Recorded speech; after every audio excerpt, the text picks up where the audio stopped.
our next episode in our candidate interview series. With us today, we have Heather. Hey, Heather, thanks for joining us. If you could give yourself a little intro, tell us about yourself, what you're running to represent. Hi, everyone. I am Heather Deiner, and I am running for state representative in Hillsborough 25, specifically in Manchester Ward 5. I am running as a fellow neighbor, citizen worker, and a renter, and I am hoping to bring working class issues to the State House because I feel that currently we are not seeing young people like me being represented at this moment. And I really want to show that there is a viable pathway for young progressives to get into New Hampshire politics here. Amen. Yes. Love that. Love that. So what made you, I'm screwing this up now. You're going to have to edit this. One and done, remember. Okay. All right. So are you from Manchester, born and raised, moved to Manchester? So I'm actually originally from Washington State. Okay. Oh, wow, West Coast, best coast. Hey, now. Well, to be fair, I have actually really come to love Manchester, which I think is part of the reason why I'm running is because I've come to love the community and want to help represent it and bring change. Mm-hmm. But I've actually lived all over the United States. So started in Washington State, then I went to high school in Maryland. Then I did college in North Carolina. In between that, I lived for a summer in South Carolina. While in college, I went and studied in LA for 6 months in the film industry and then ended up in Massachusetts a few years ago where I met my husband, and then we moved up to Manchester recently. And Massachusetts is like the natural progression from the film industry, obviously. Yes. It's like obvious next step there. Yes, it's definitely connected. So. Okay, great. So what are your priorities when you get to Concord? I have a few priorities. So the most important thing is that I'm a member of the DSA. And so we specifically, and for anyone that doesn't know what the DSA is, it's the Democratic Socialists of America.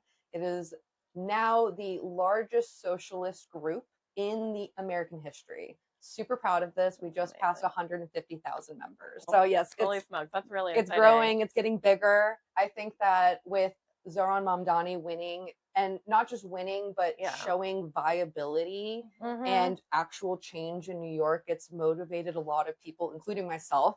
I saw that and I was like, I want to be part of that movement. Yes. I want to be doing that. So I'm hoping that when I make it to the State House, because really it is a win. If I don't win this election, I'm running in the next one. Great. This is a long-term movement, not just a one-time run. So I want to build this working class movement of bringing the platform that I'm specifically running, which is housing for all, affordable public education, healthcare for all, and then protecting our environment, because we have a lot of bad actors going on that are bringing in bad chemicals, that are trying to build data centers, and we need to ban those things outright. We need to prevent them from ruining our environment, because New Hampshire is honestly a really beautiful and special place. I every day am falling more and more in love with it. So I've been getting out into the community and just appreciating the different nature that is here, and I want to protect it. I want to keep it pretty. Great. Just a plug, we do have an episode on Zohran Mamdani because we love him too. Yeah, we do. As well as on the DSA movement. So if you haven't listened to those yet, make sure you check them out. Yes. Okay, so Heather, do you have a primary? I do, unfortunately. So as you guys are familiar from New Hampshire, I have a Free Stater running in my primary. For anyone who does not know what Free Staters are, they are libertarians who want to take over the state of New Hampshire for themselves, not for the benefit of everybody else. They want to make it essentially a tax haven and make it their private playground in the United States. We do not want this. We are running on a progressive value worker movement that actually cares about everybody in New Hampshire Yeah. and wants to protect everybody, not just personal interest. So it's really important to get out on September 8th. That is when my primary election is. Mhm. And not just voting for me, but also for the incumbent Dem, Kathy Staub, who is running with me together. So please vote for the both of us to go through the primary. So there'll be 3 Dems on the ballot in Yes. September. Vote for 2. Yes, for Kathy Staub and for Heather Deiner. What's one thing you wish people knew about you, Heather? You haven't already told us. So I was thinking about this question, and I think I have 2 answers. So the first one is a silly answer. So I am a huge nerd, and I play Dungeons and Dragons Oh, I a love lot. it. I have 3 campaigns going right now. We are kind of rotating out the DMs because DMing, Okay.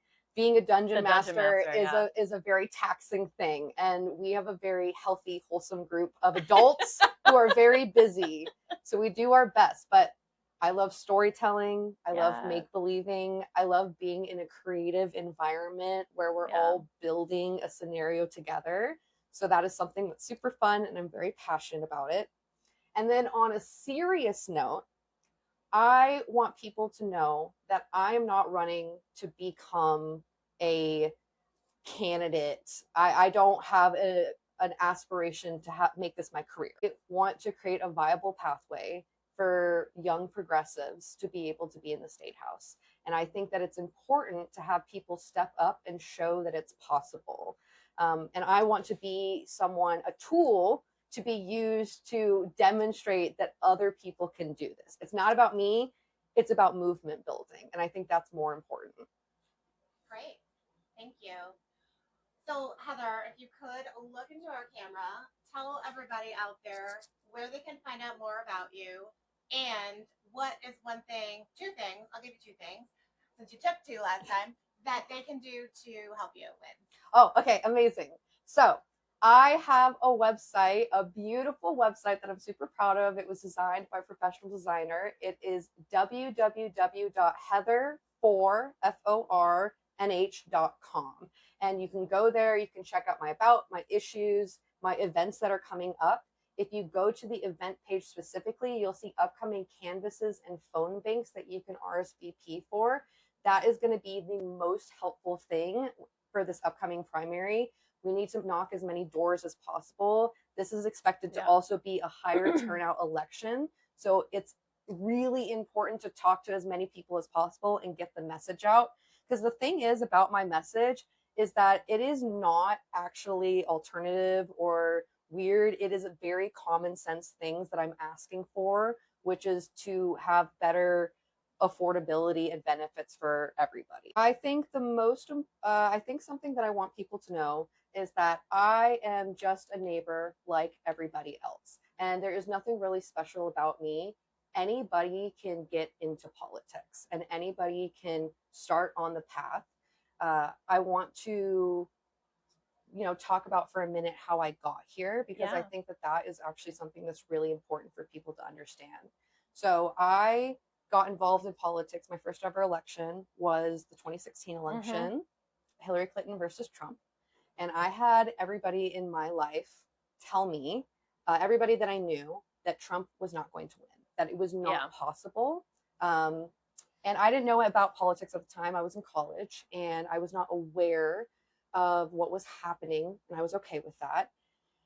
And eventually when I voted and he won, it was a huge shock for me. Like, as it was for most all of us, including we were all really living large off the Obama years, man. Yeah, we were. I think it took us by surprise. I mean, even Wolf Blitzer, I remember his face on CNN as he realized there was no path to victory. It was shock, complete shock. Well, as a young person, because I was 19 at the time, I took it as, oh, you all lied to me. You were making stuff up. You don't know what you're talking about. And I was like, all right, I need to figure out what's going on. I actually need to understand politics so I'm not an uninformed voter. Because I realized that was contributing to part of the problem that we were experiencing.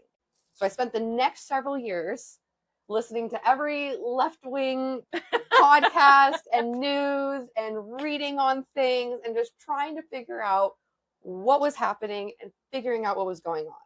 But I spent many years just doing that, like, and nothing else with it, which I think there's value in education and learning. But and I was doing a lot of self-growth during that time. I was working on my mental health and getting into a healthy place. I feel I'm in a much better place now. But you need to take that learning and you need to direct it somewhere. So last year, I was sitting in my house yelling at the computer screen again about the latest news headline. I was like, why is this happening? Why won't we do anything about it? And I was like, wait, what am I doing? I'm not doing anything. I'm just complaining about this. I'm part of the problem. So I went on to Facebook, I went on the internet, and I was like, what is the next thing that is happening in my community? And it was the No Kings protest.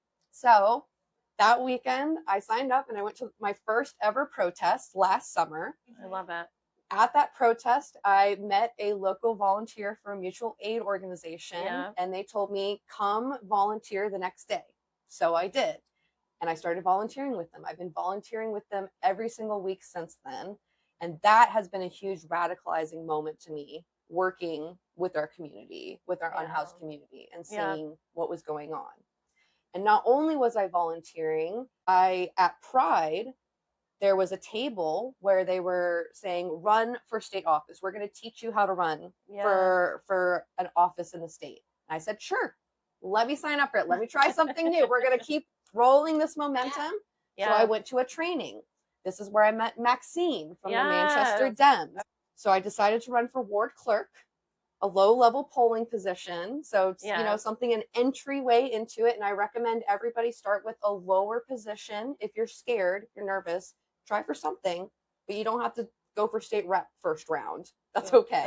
And then I started working with the Manchester Dems, went to the meetings, started door knocking and canvassing for Jason Bonilla, for alderman, and getting out there. Very scary to do it the first time, but once you do it and you start talking to people, it's actually really easy and approachable. And now I have been gently bullied into running for state rep. And I am proud of it, and I'm happy that I'm doing it. But I wanted to talk about this because I wanted to show people that, first of all, it is okay to be in your learning period, and to grow and to have that time to figure out what you want to do. But then it's also important to have that step of, what can I do in my community? What are the actual steps that I can achieve? Because you can't fix the world. It's not possible. You can't change everything. But you can make an impact around you. And it's more important now than ever to be working with our community, because I don't feel that we're getting any help from those above. And so it's important to be turning to each other and giving a hand to each other. Absolutely. Agree. Thank you for that. Sounds very similar to my path to this as well. So I love to hear that. Our last question for you is kind of a silly one. Okay. Well, it might be serious, but what's a fictional character you have beef with, and what is the beef? Oh, okay. Interesting question. So let me think about this. Could be anything. Could be a book. Could be a movie. Could be a TV show. Okay. So, well, this is a little topical, but have you guys seen the movie Obsession?